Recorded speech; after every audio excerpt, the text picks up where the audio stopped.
Ele nasce em Cachoeira em 1816, em agosto de 1816.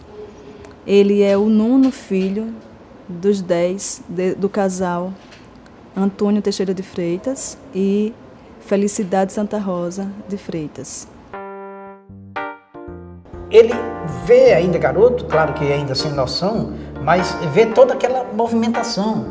A vila foi bombardeada, a vila de Nossa Senhora do Rosário do Porto da Cachoeira é bombardeada no dia 25 de junho de 22. E tropas vindas de Pernambuco, tropas vindas de Minas Gerais, tropas vindas de todo esse sertão baiano se juntam aqui em Cachoeira e saem para Salvador, para libertar Salvador, que culmina no dia 2 de julho de 1823. Nesse episódio, que o tio de Teixeira de Freitas é o procurador da Câmara e proclama para o povo se o povo queria separar o Brasil de Portugal.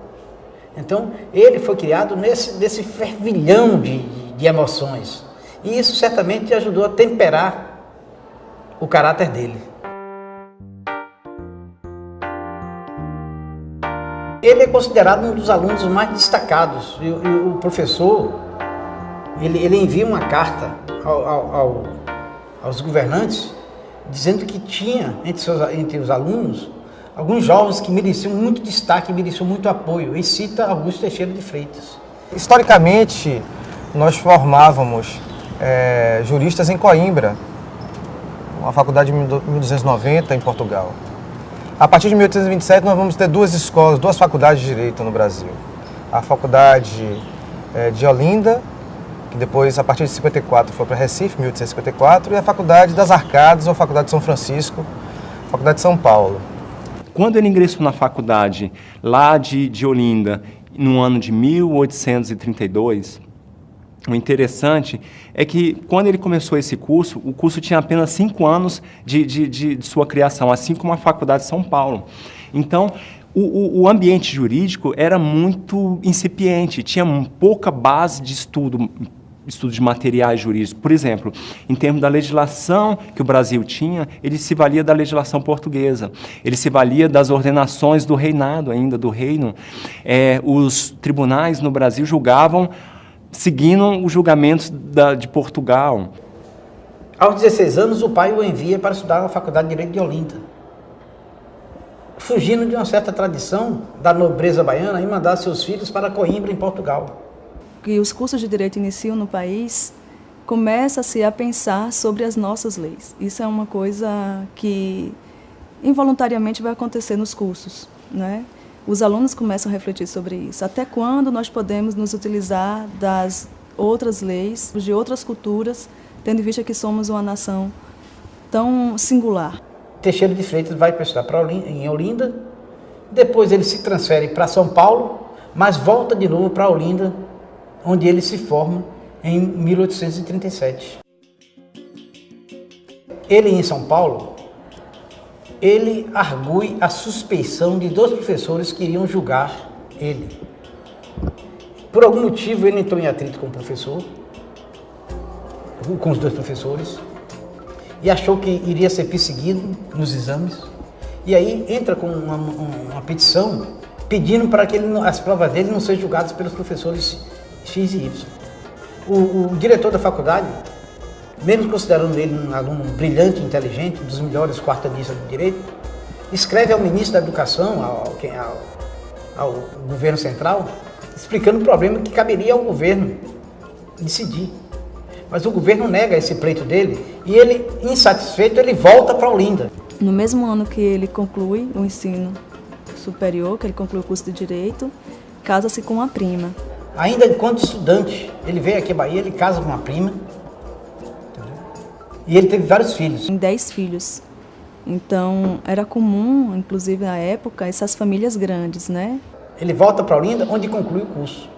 E ele conclui o curso, sintomaticamente, 1 mês antes da eclosão da Sabinada, uma revolução que houve aqui na Bahia em 1837. Durante 4 meses, a Bahia teve um governo revolucionário federalista.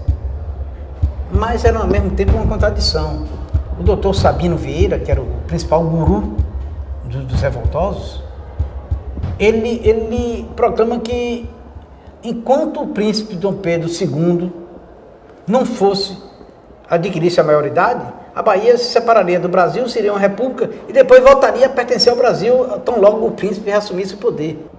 O presidente que os rebeldes nomeiam é Inocêncio Galvão, que por sinal estava nos Estados Unidos fazendo pesquisas e estudando, e é nomeado presidente da República Baiense. Como ele está nos Estados Unidos, o vice-governador também eleito assina diversos atos no Palácio do Governo, entre os quais nomeia Augusto Teixeira de Freitas, juiz de direito em Salvador. Ora, isso um mês depois dele se formar em Olinda. Ele nem estava em Olinda, ele não havia ainda se deslocado para a Bahia. Vem aquela coisa do patrimonialismo, ele era uma figura, filho de uma família proeminente. Ele é designado juiz de alguma vara lá em Salvador, ele assume uma função jurídica importante lá em Salvador. E isso lhe cabe sérios problemas na sua vida profissional. Então eu acredito que o novo governo rebelde, para ganhar a simpatia do senhor de engenho, nomeia muita gente ligada ao senhor de engenho, tipo assim, para trazer essas pessoas para o lado deles. E isso acontece à revelia de Teixeira de Freitas. O que ocorre em seguida é que 4 meses depois, essa revolução é debelada, o governo imperial manda tropas para a Bahia, prende os revoltosos todos, o Sabino Vieira é preso e todos os líderes da revolução foram presos, alguns foram desterrados. Sabino Vieira mesmo foi levado para outro estado, jamais voltou para a Bahia e foi proibido de voltar à Bahia. E todo mundo que tinha sido nomeado entrou no rol dos suspeitos de ser rebelde. Ele foi juiz logo depois que ele terminou o curso de Direito, ele foi juiz durante 1 ano, logo depois ele respondeu um processo crime e ele foi destituído do cargo. Teixeira de Freitas vai fazer a sua defesa. Em 1839, ele consegue ser absolvido da revolução, do crime de ter feito uma revolução federalista. Ele ficou muito insatisfeito com isso, foi um problema que causou muita dor de cabeça para ele, digamos. E aí, em 1843, ele se transfere para o Rio de Janeiro e lá ele coloca um escritório chamada a Rua da Quitanda, e é a partir daí que ele começa a se notabilizar. Junto com o Visconde de Jequitinhonha, que é outro baiano, Montezuma, ele é o fundador do Instituto dos Advogados do Brasil, e Teixeira de Freitas é um dos que fundam o Instituto dos Advogados do Brasil. A figura do Teixeira de Freitas ele ganha bastante força com a fundação do Instituto dos Advogados do Brasil, que é o embrião da OAB, né? E que começa a normatizar o exercício da profissão, entendeu? Os direitos de petição, como o advogado deve ser tratado, como ele deve tratar os oficiais de justiça e tal, é quem já começa a normalizar, começa a normatizar a atividade. Ter sido indicado pelo Nabuco de Araújo para ser o advogado do Conselho de Estado. E isso acaba marcando a trajetória e o fato do Teixeira de Freitas ter essa fama de grande parecerista faz com que em 1855 ele seja convidado para poder realizar a consolidação das leis civis aqui no Brasil. Por volta de 1850, ele é contratado como advogado do Conselho de Estado, já no Rio de Janeiro. E daí essa aproximação dele com o governo imperial. O Nabuco de Araújo, ele era ministro naquela época, e ele era bastante amigo de Teixeira de Freitas. Então Nabuco de Araújo convida Teixeira de Freitas para consolidar as leis esparsas, toda a legislação extravagante que existia. E Teixeira de Freitas parte para esse trabalho hercúleo. Primeira coisa, reunir todas as leis existentes. Algumas de Portugal, que ainda tinha ligação com o Brasil, embora já fosse independente, mas tinha muitas leis de Portugal que ainda eram aplicadas aqui no Brasil. O interessante é que em 1824 foi a Constituição, mas essas leis elas só vão ser efetivadas mesmo a partir do segundo período do Império, com Pedro II. Então, a gente vê que existe um certo atraso entre o ímpeto de formação de um direito nacional e a efetivação deles. Ele tem uma obra que é a introdutória dessa codificação, ele tem 25 anos de escrita, né? Então o primeiro momento da escrita dele é chamada de codificação. Nessa codificação ele consegue escrever 5.000 artigos que estavam, de certa forma, esparsos na nossa legislação civilista. Ele reúne tudo, lei disso, lei daquilo, compila todas elas, faz a crítica a cada artigo. E reúne. Ele faz um esforço que ele passou 5 anos só para reunir as leis e tratar o esboço do que seria o Código Civil. É esse trabalho que exige dele uma energia muito grande, inclusive mental, e é apontado como uma das causas da sua decadência mental. Você precisa de leis e de estudos e de teorias que fossem capazes de explicar a realidade social, jurídico-social daqui do Brasil. Então, a elaboração da consolidação das leis civis é o primeiro passo.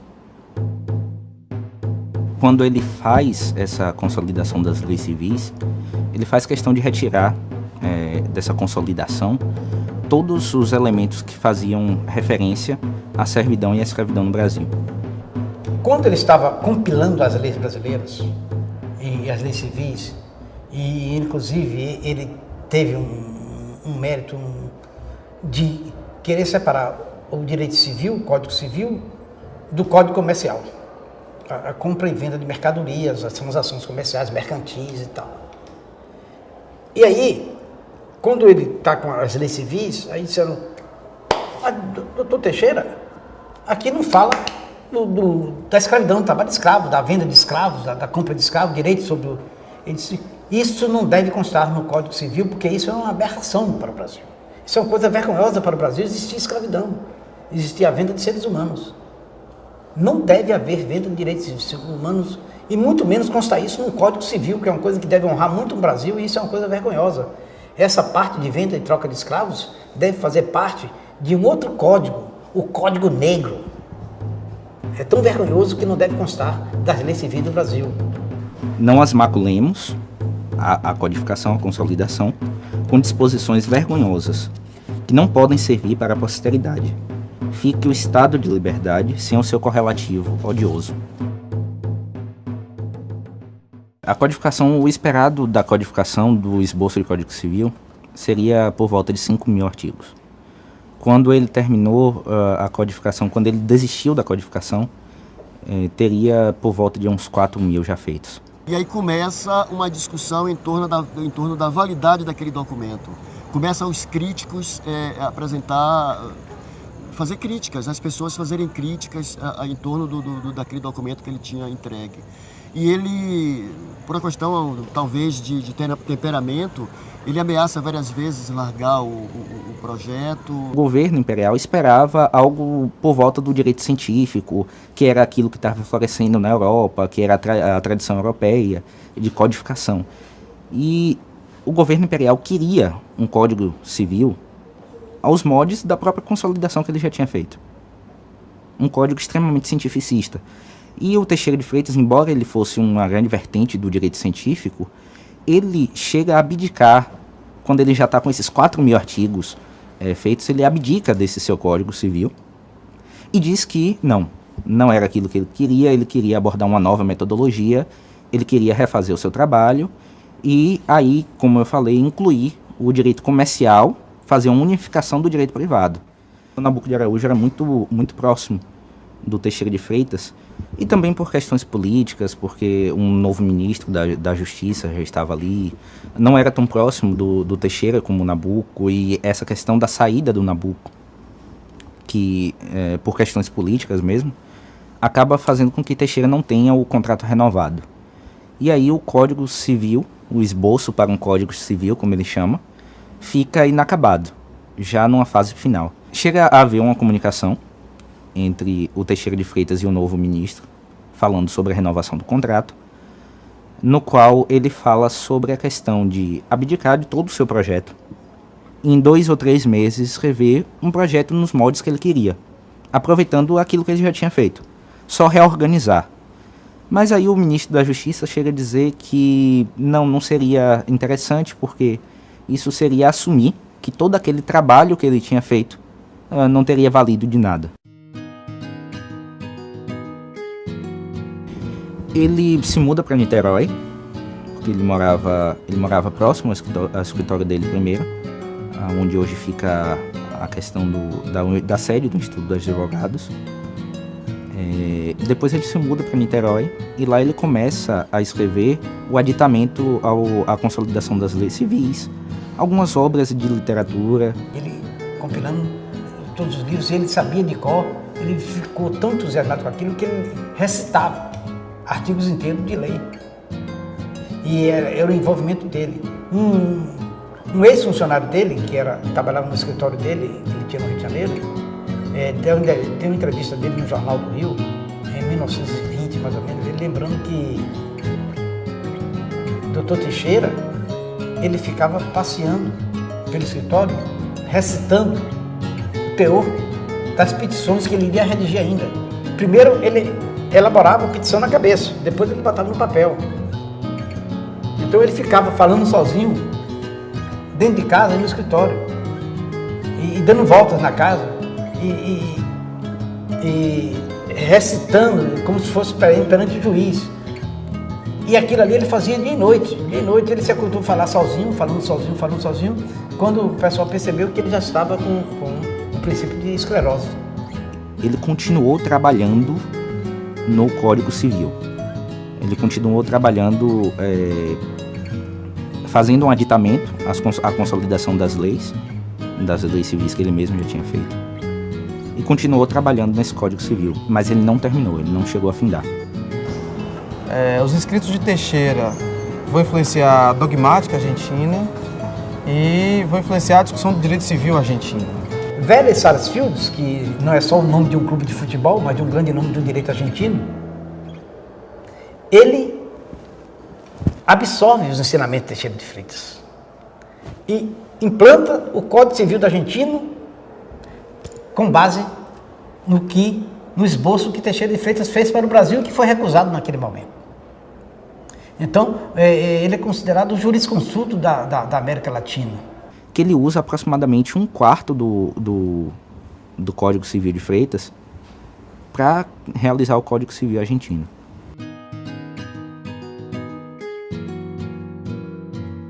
Vélez Sarsfield, que é um jurista famosíssimo na Argentina, ele começou a trocar cartas com Teixeira de Freitas, porque ele estava no meio da codificação do Código Civil argentino em 1864, e ele estava com carência, sentindo necessidade de uma luz para a codificação do Código argentino. E o que aconteceu? Ele começou a recorrer à técnica de Teixeira de Freitas, à metodologia, aos institutos de Teixeira de Freitas. Eles tinham contato epistolar. Muitas vezes, o Vélez, quando ele tinha alguma dúvida sobre os institutos, ele mandava cartas. E Freitas, ele começou, já com o Código Civil, com o esboço do Código Civil, ele já começa a apresentar essa questão da depressão.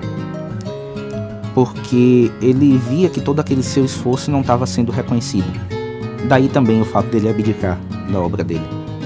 Quando ele percebeu que ele trabalhou em vão, ele entrou em um processo depressivo bem importante, né? Que acabou levando a que ele definhasse mesmo.